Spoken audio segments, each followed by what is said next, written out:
নমস্কার। আমি একটি কবিতা পাঠ করে শোনাচ্ছি। কবিতাটি আমার নিজের লেখা।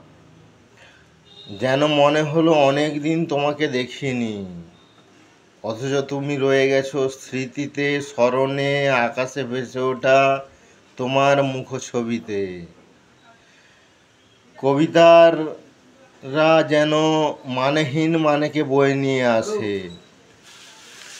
জীবনের শেষ ইচ্ছেগুলো স্বপ্নের কৃষ্ণচূড়া ফুলে করে যায় খেলা।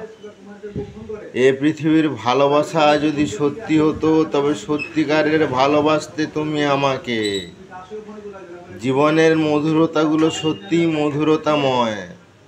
পৃথিবীর বিষপাত্রে বিষ ভর্তি, তবে কেন আকাশ একলা হলো ঝোড়ো হাওয়ার অনুসন্ধানে। নমস্কার।